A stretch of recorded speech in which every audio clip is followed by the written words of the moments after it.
지금부터 2024 헌납 8 대통령 윤석열 탄핵 사건에 대한 선고를 시작하겠습니다. 먼저 적법 요건에 관하여 살펴보겠습니다. 이 사건 계엄 선포가 사법심사의 대상이 되는지에 관하여 보겠습니다. 고위공직자의 헌법 및 법률 위반으로부터 헌법 질서를 수호하고자 하는 탄핵 심판의 취지를 고려하면 이 사건 계엄 선포가 고도의 정치적 결단을 요하는 행위라 하더라도 그 헌법 및 법률 위반 여부를 심사할 수 있습니다. 국회 법사의 조사 없이 이 사건 탄핵 소추안을 의결한 점에 대하여 보겠습니다. 헌법은 국회의 소추 절차를 입법에 맡기고 있고 국회법은 법사위 조사 여부를 국회의 재량으로 규정하고 있습니다. 따라서 법사위의 조사가 없었다고 하여 탄핵 소추 의결이 부적법하다고 볼 수 없습니다. 이 사건 탄핵 소추안의 의결이 일사부재의 원칙에 위반되는지 여부에 대해서 보겠습니다. 국회법은 부결된 안건을 같은 회기 중에 다시 발의할 수 없도록 규정하고 있습니다. 피청구인에 대한 1차 탄핵 소추안이 제418회 정기회 회기에 투표 불성립되었지만 이 사건 탄핵 소추안은 제419회 임시회 회기 중에 발의되었으므로 일사부재의 원칙에 위반되지 않습니다. 한편 이에 대해서는 다른 회기에도 탄핵 소추안의 발의 횟수를 제한하는 입법이 필요하다는 재판관 정형식의 보충 의견이 있습니다. 이 사건 계엄이 단시간 안에 해제되었고 이로 인한 피해가 발생하지 않았으므로 보호 이익이 험결되었는지 여부에 대해서 보겠습니다. 이 사건 계엄이 해제되었다고 하더라도 이 사건 계엄으로 인하여 이 사건 탄핵 사유는 이미 발생하였으므로 심판의 이익이 부정된다고 볼 수 없습니다. 소추 의결서에서 내란죄 등 형법 위반 행위로 구성하였던 것을 탄핵 심판 청구 이후에 헌법 위반 행위로 포섭하여 주장한 점에 대하여 보겠습니다. 기본적 사실관계는 동일하게 유지하면서 적용 법조문을 철회, 변경하는 것은 소추 사유의 철회, 변경에 해당하지 않으므로 특별한 절차를 거치지 않더라도 허용됩니다. 피청구인은 소추 사유에 내란죄 관련 부분이 없었다면 의결 정족수를 충족하지 못하였을 것이라고 주장하지만 이는 가정적 주장에 불과하며 객관적으로 뒷받침할 만한 근거도 없습니다. 대통령의 지위를 탈취하기 위하여 탄핵 소추권을 남용하였다는 주장에 대하여 보겠습니다. 이 사건 탄핵 소추안의 의결 과정이 적법하고 피소추자의 헌법 또는 법률 위반이 일정 수준 이상 소명되었으므로 탄핵 소추권이 남용되었다고 볼 수 없습니다. 그렇다면 이 사건 탄핵 심판 청구는 적법합니다. 한편 증거법칙과 관련하여 탄핵 심판 절차에서 형사소송법상 전문 법칙을 완화하여 적용할 수 있다는 재판관 이미선, 김형두의 보충 의견과 탄핵 심판 절차에서 앞으로는 전문 법칙을 보다 엄격하게 적용할 필요가 있다는 재판관 김복형, 조한창의 보충 의견이 있습니다. 다음으로 피청구인이 직무집행에 있어 헌법이나 법률을 위반하였는지 피청구인의 법 위반 행위가 피청구인을 파면할 만큼 중대한 것인지에 관하여 살펴보겠습니다. 우선 소추 사유별로 살펴보겠습니다. 1. 이 사건 계엄 선포에 관하여 보겠습니다. 헌법 및 계엄법에 따르면 비상계엄 선포의 실체적 요건 중 하나는 전시, 사변 또는 이에 준하는 국가 비상사태로 저가 교전 상태에 있거나 사회 질서가 극도로 교란되어 행정 및 사법 기능의 수행이 현저히 곤란한 상황이 현실적으로 발생하여야 한다는 것입니다. 피청구인은 야당이 다수 의석을 차지한 국회의 이례적인 탄핵소추 추진, 일방적인 입법권 행사 및 예산 삭감 시도 등의 전횡으로 인하여 위와 같은 중대한 위기사항이 발생하였다고 주장합니다. 피청구인의 취임 후 이 사건 계엄 선포 전까지 국회는 행안부 장관, 검사, 방통위위원장, 감사원장 등에 대하여 총 22건의 탄핵소추안을 발의하였습니다.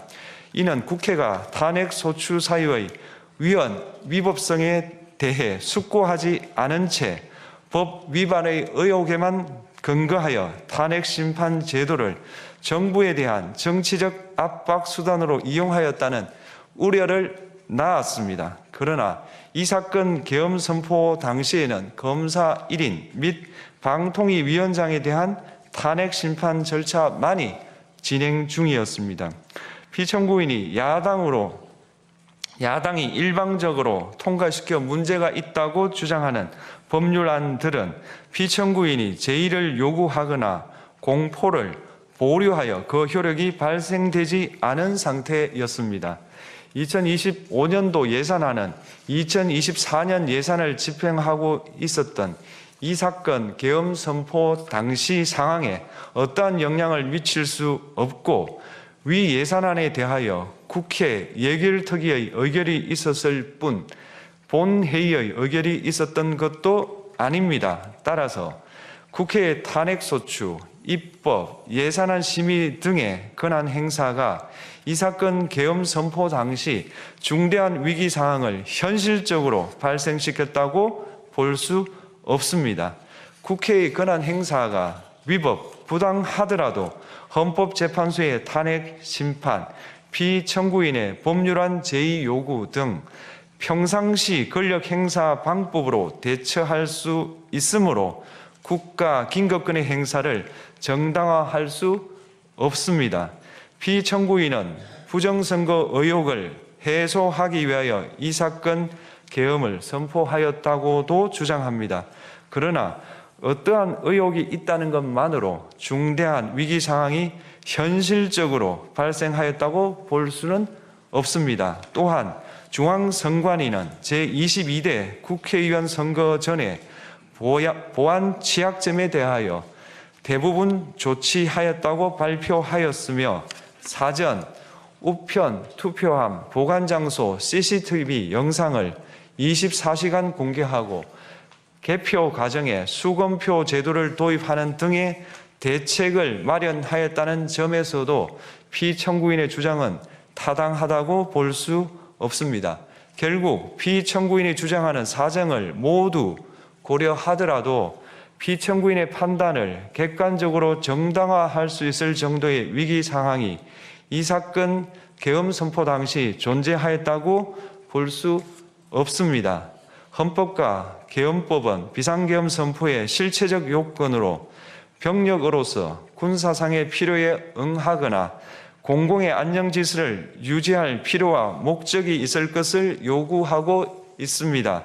그런데 피청구인이 주장하는 국회의 권한 행사로 인한 국정마비 상태나 부정선거 의혹은 정치적, 제도적, 사법적 수단을 통하여 해결하여야 할 문제이지 병력을 동원하여 해결할 수 있는 것이 아닙니다. 피청구인은 이 사건 계엄이 야당의 전횡과 국정위기 상황을 국민에게 알리기 위한 경고성 계엄 또는 호소형 계엄이라고 주장하지만 이는 계엄법이 정한 계엄 선포의 목적이 아닙니다. 또한 피청구인은 계엄 선포에 그치지 아니하고 군경을 동원하여 국회의 권한 행사를 방해하는 등의 헌법 및 법률 위반 행위로 나아갔으므로 경고성 또는 호소형 계엄이라는 피청구인의 주장을 받아들일 수 없습니다. 그렇다면 이 사건 계엄 선포는 비상계엄 선포의 실체적 요건을 위반한 것입니다. 다음으로 이 사건 계엄 선포가 절차적 요건을 준수하였는지에 관하여 보겠습니다. 계엄 선포 및 계엄 사령관 임명은 국무회의의 심의를 거쳐야 합니다. 피청구인이 이 사건 계엄을 선포하기 직전에 국무총리 및 9명의 국무위원에게 계엄 선포의 취지를 간략히 설명한 사실은 인정됩니다. 그러나 피청구인은 계엄사령관 등 이 사건 계엄의 구체적인 내용을 설명하지 않았고 다른 구성원들에게 의견을 진술할 기회를 부여하지 않은 점을 고려하면 이 사건 계엄 선포에 관한 심의가 이루어졌다고 보기도 어렵습니다. 그 외에도 피청구인은 국무총리와 관계 국무위원이 비상계엄 선포문에 부서하지 않았음에도 이 사건 계엄을 선포하였고 그 시행 일시, 시행 지역 및 계엄사령관을 공고하지 않았으며 지체 없이 국회에 통고하지도 않았으므로 헌법 및 계엄법이 정한 비상계엄 선포의 절차적 요건을 위반하였습니다. 2. 국회에 대한 군경 투입에 관하여 보겠습니다. 피청구인은 국방부 장관에게 국회에 군대를 투입할 것을 지시하였습니다. 이에 군인들은 헬기 등을 이용하여 국회 경내로 진입하였고 일부는 유리창을 깨고 본관 내부로 들어가기도 하였습니다. 피청구인은 육군 특수전 사령관 등에게 의결 정족수가 채워지지 않은 것 같으니 문을 부수고 들어가서 안에 있는 인원들을 끄집어내라는 등의 지시를 하였습니다.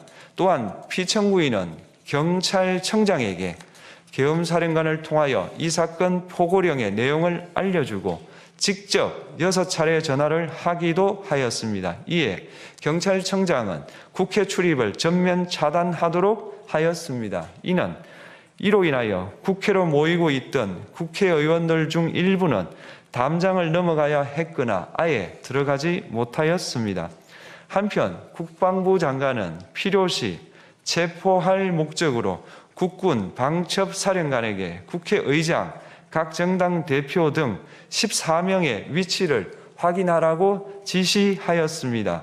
피청구인은 국가정보원 1차장에게 전화하여 국군 방첩사령부를 지원하라고 하였고 국군 방첩사령관은 국가정보원 1차장에게 위 사람들에 대한 위치 확인을 요청하였습니다. 이와 같이 피청구인은 군경을 투입하여 국회의원의 국회 출입을 통제하는 한편 이들을 끌어내라고 지시함으로써 국회의 권한 행사를 방해하였으므로 국회에 계엄 해제 요구권을 부여한 헌법 조항을 위반하였고 국회의원의 심의 표결권, 불체포 특권을 침해하였습니다. 또한 각 정당의 대표 등에 대한 위치 확인 시도에 관여함으로써 정당 활동의 자유를 침해하였습니다. 피청구인은 국회의 권한 행사를 막는 등 정치적 목적으로 병력을 투입함으로써 국가 안전보장과 국토방위를 사명으로 하여 나라를 위해 봉사하여 온 군인들이 일반 시민들과 대치하도록 만들었습니다. 이에 피청구인은 국군의 정치적 중립성을 침해하고 헌법에 따른 국군 통수 의무를 위반하였습니다. 3. 이 사건 포고령 발령에 관하여 보겠습니다. 피청구인은 이 사건 포고령을 통하여 국회, 지방의회, 정당의 활동을 금지함으로써 국회에 계엄 해제 요구권을 부여한 헌법조항, 정당 제도를 규정한 헌법조항, 대의민주주의 권력분리 원칙을 위반하였습니다. 비상계엄 하에서 기본권을 제한하기 위한 요건을 정한 헌법 및 계엄법 조항, 영장주의를 위반하여 국민의 정치적 기본권, 단체 행동권, 직업의 자유를 침해하였습니다. 4. 중앙선관위에 대한 압수수색에 관하여 보겠습니다.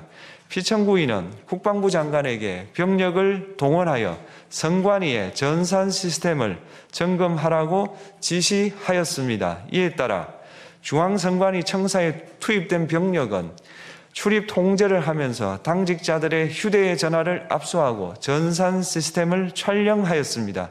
이는 선관위에 대하여 영장 없이 압수수색을 하도록 하여 영장주의를 위반한 것이자 선관위의 독립성을 침해한 것입니다. 5. 법조인에 대한 위치 확인 시도에 관하여 보겠습니다.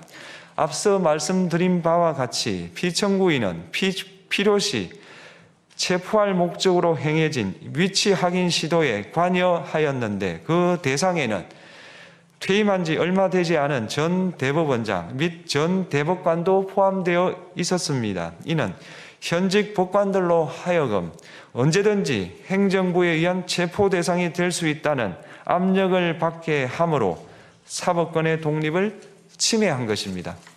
지금까지 살펴본 피청구인의 법 위반 행위가 피청구인을 파면할 만큼 중대한 것인지 관하여 보겠습니다. 피청구인은 국회와의 대립사항을 타개할 목적으로 이 사건 계엄을 선포한 후 군경을 투입시켜 국회의 헌법상 권한 행사를 방해함으로써 국민 주권주의 및 민주주의를 부정하고 병력을 투입시켜 중앙선관위를 압수수색하도록 하는 등 헌법이 정한 통치구조를 무시하였으며 이 사건 포고령을 발령함으로써 국민의 기본권을 광범위하게 침해하였습니다. 이러한 행위는 법치국가 원리와 민주국가 원리의 기본 원칙들을 위반한 것으로 그 자체로 헌법 질서를 침해하고 민주공화정의 안정성에 심각한 위해를 끼쳤습니다. 한편 국회가 신속하게 비상계엄 해제 요구를 결의할 수 있었던 것은 시민들의 저항과 군경의 소극적인 임무 수행 덕분이었으므로 이는 피청구인의 법 위반에 대한 중대성 판단에 영향을 미치지 않습니다. 대통령의 권한은 어디까지나 헌법에 의하여 부여받은 것입니다.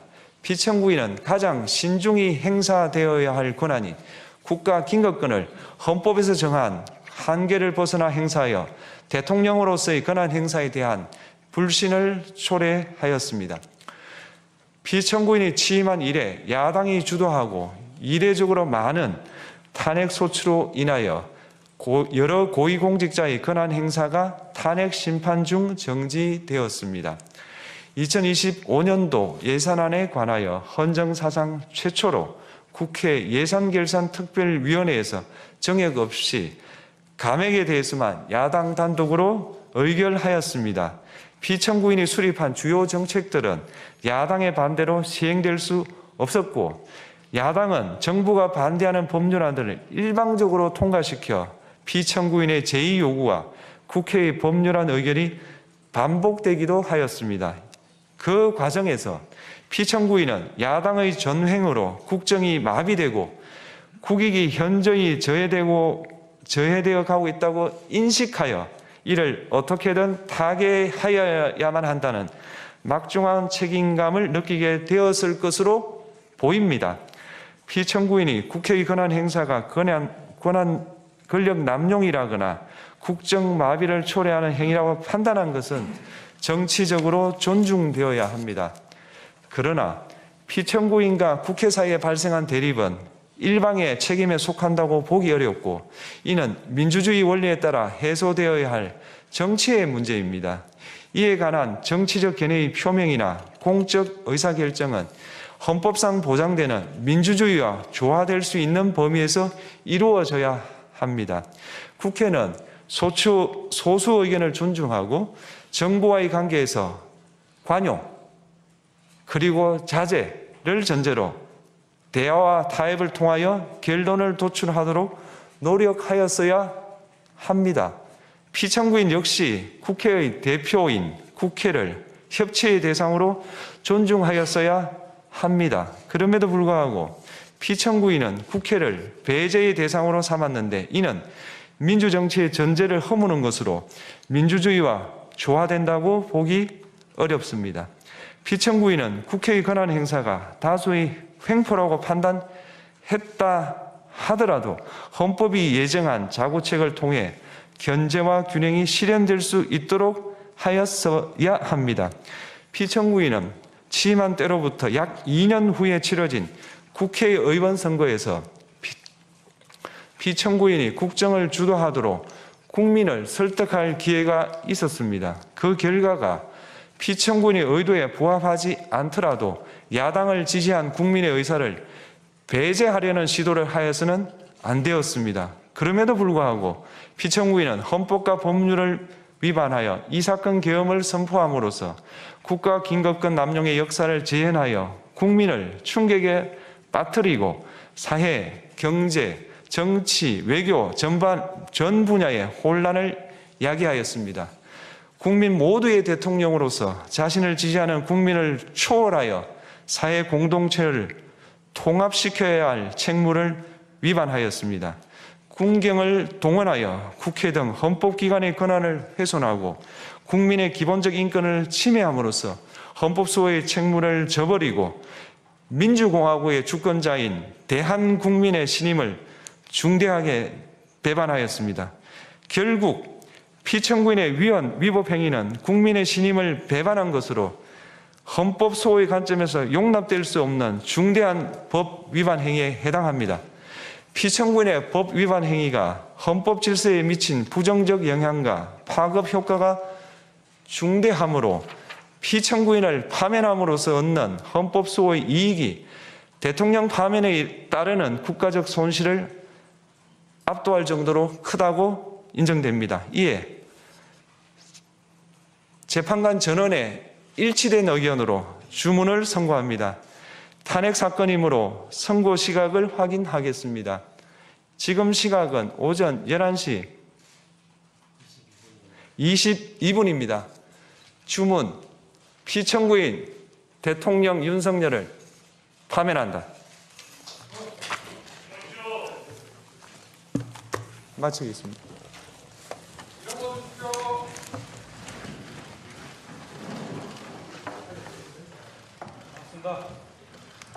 고맙습니다. 수고 많으셨습니다. 역사에 제일이 된 거야.